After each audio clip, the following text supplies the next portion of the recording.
Chronic illness, any of them, take what you want, leave what you don't.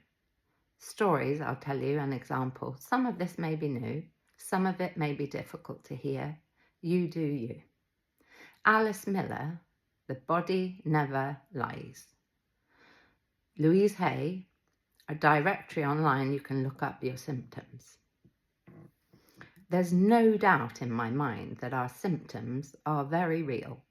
The body is telling us information, for sure.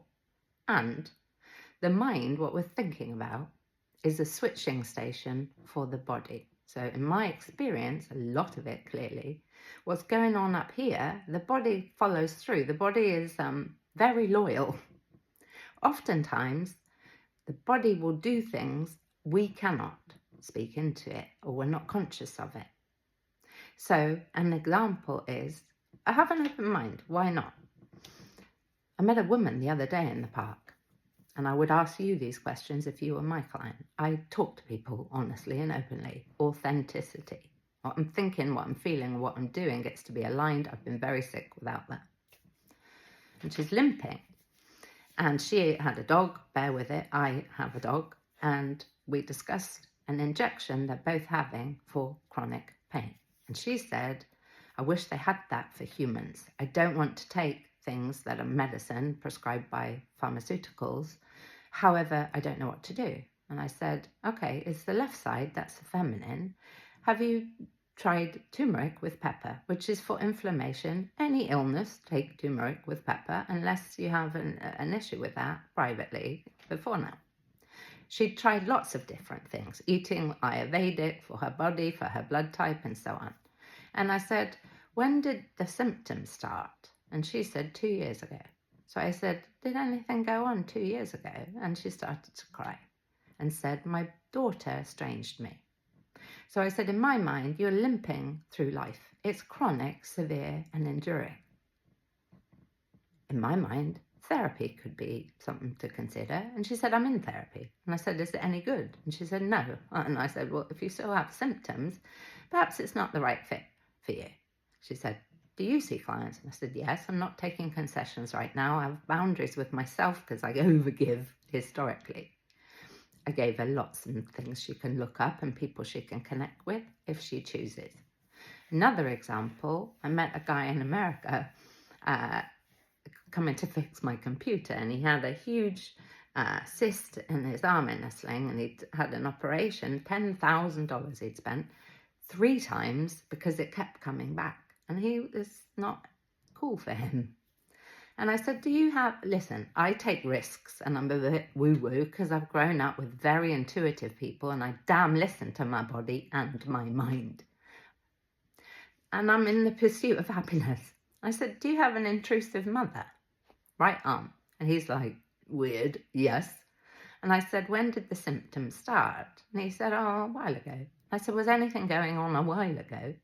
And he said, well, I had a girlfriend, she moved in, can't really think of anything else. And I said, so does the cyst grow when you're in relationships? Because they don't last long because his mother makes sure that she takes them out. And he's like, that's weird. Yeah, I haven't had the symptoms when I'm single. So I said, what hand do you touch please bear with it. Do you touch your girlfriends, the women, with? What's your sort of dominant hand? And he said, the right side, masculine. So I said, with all due respect, that's not going to be very sexy for your girlfriend. And he's like, no, it's always been an issue. And I said, well, how does your mum respond? And she said, well, she hates it. She's really insecure. I always invite her on the dates. And, you know, she muscles her way in, and I love my mum, and dad's passed away, and so on. How does the girlfriend feel? Well, they get on for a while, and then the girlfriend isn't so happy, and mum's going to complain and complain.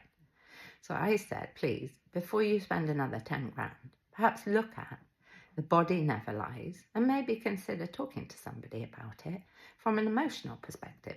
Plus, turmeric with pepper is going to help. There are so many. 30 years practice.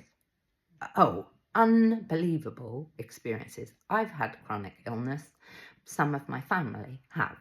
And I've never had an experience, those that have tried this, I've never had an experience with a client or anybody else that hasn't made significant long-term change, because I'm about self-mastery. That's my brand, not just short-term stuff.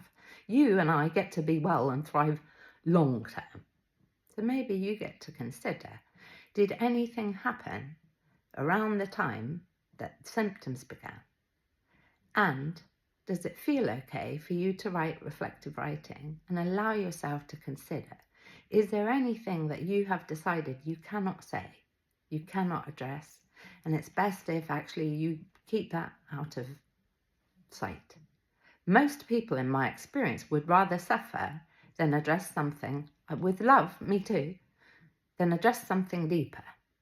So that's what I would say. I send love. Important to let you know, I speak like this and have done for 30 years. I take risks in pursuit of people's health. No matter how I look, if I feel it's going to help, I'll say it or do it. For that reason, I am not associated with governing bodies. I work for me. Registrations and so on. A long time ago, we parted. I don't work in partnership because I get to have a free voice. I get to connect with people and take risks so that they get well. Just so you know, I work independently for myself. I have plenty of support from very brilliant clinicians. However, I'm not associated with institutions. I send huge love. I have many services, free and not so, if you want to connect with or email me. Happy to hear from you and do my best to help. Big love.